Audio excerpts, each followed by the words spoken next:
Big news out of the transfer portal. Jadyn Ott is going from Cal to Norman, Oklahoma. Two places that I have been to personally. And let me tell you, they're very different. They're also different in their football aspirations, Jay Smith of Locked On Sooners, because Cal and Stanford, and we'll talk about the Stanford player Oklahoma added as well, are just trying to fight and get up to the middle and get out of the... Oklahoma's trying to win a national championship. That conversation hasn't been around Jadyn Ott's football career so far. He goes to a place now where I don't have national title expectations for the Sooners, but this raises the potential for them to get to the college football playoff with an incredibly difficult schedule.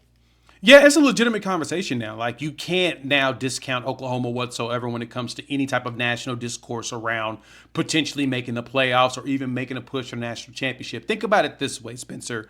Oklahoma picked up one of the top quarterbacks in the transfer portal, and then they picked up one of the top running backs literally a day within him getting into the portal. I don't know that there's a running back that's moved or gone in the portal who's better than Jadyn Ott. I don't know who it is. I don't think you can find anybody either. I mean, he had over 2,100 yards in his first 2 years of college football, finished with about 2,500. He had an injury-plagued season last year, dealt with an ankle injury after the first game, and just wasn't the same. But I'll tell you this, out of all the games he played, which I think was like 10 of them, he only had less than 10 carries in one game. So he played his butt off regardless of the injury he was dealing with. Oklahoma now gets him at a better health and one of the more dynamic. So think about it this way. Oklahoma probably has one of the most dynamic backfields in college football right now with John Mateer, with Jadyn Ott, and they still got Xavier Robinson back there, who we watched start to slowly emerge as a potential top back when he just destroyed Alabama single-handedly. So that's something that I would like hearing if I were just a generic Jadyn Ott fan, which I'll be honest, I am. I've covered him here on my show since he committed to Cal back in 2022. He had a lot of other offers coming out of high school because he's a really talented guy. But I argued earlier this week on the show, Jay, Georgia was a great fit for him because they have Nate Frazier, who I think is going to pop onto the scene this year if Georgia can schematically and offensive line-wise figure out their run game. But I like that pairing because Ott does have an injury history. When he's healthy and productive, he is an incredibly dynamic, do-it-all, pass catch, screen, block, between the tackles, outside, big runs, like has the whole package. But when you have an injury history at running back and you're going into the SEC, I would like for you to not be an Ashton Jeanty level workhorse. It seems, based on what you said, that's not what Oklahoma is going to require him to do. Not at all. I can see Ott being your main bell cow. The good thing for him is the fact that this is his last year in college football. We're past the COVID multi-year players nowadays. They're He's still outside out there. of that. Some still exist. They're still out there. there. But Ott is not on that list. No, he's not. Right? So he's played all 4 years he's been in college. So in this situation, he's in his last year. Now he has the opportunity to truly pop off. And because Oklahoma is still kind of in flux, we're dealing with injuries with Javonte Barnes. Gavin Sawchuk was dealing with injuries last season. Xavier Robinson came down late. Taylor Tatum had some fumbling issues, in which I think he's starting to work on that and getting better at. You don't really have anybody that has grasped that role. Ott now is that number one back. But as you mentioned, we still got 2 or 3 backs that can actually rotate in there that we've seen actually put up numbers against really good competition. If Gavin Sawchuk is healthy, you've got yourself another speed back to go with them. Xavier Robinson looks good. You got yourself a power back to go with the way that Ott plays. Javonte Barnes, if his foot gets better, he can go out there because he plays and runs so hard. He'll get you some yards. So the rotation is not going to be so heavy on Ott to where he has to do all the work by himself. He's got himself a stable of backs that have proven that they can play in the SEC when they are healthy. Now we just got to show the health.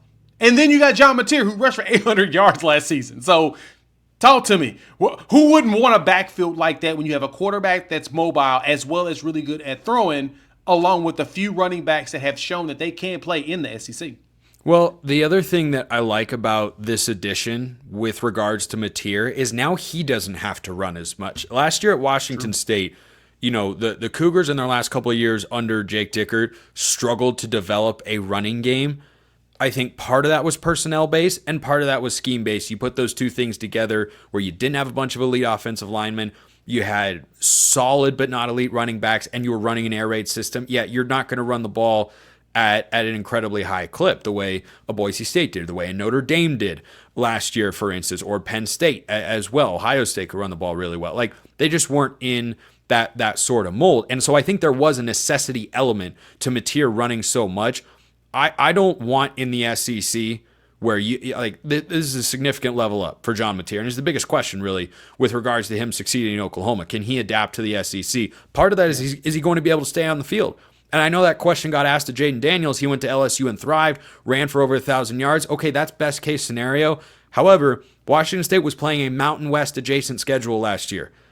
Jayden Daniels played in the latter years of the Pac-12, and it was RIP really good. It was really, really good.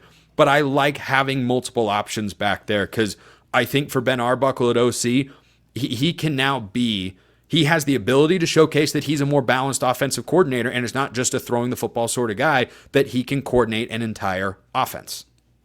Let's be fair here, too, for Washington State. With John Mateer, of course, him running for 800 yards feels like he was the leading rusher for the team.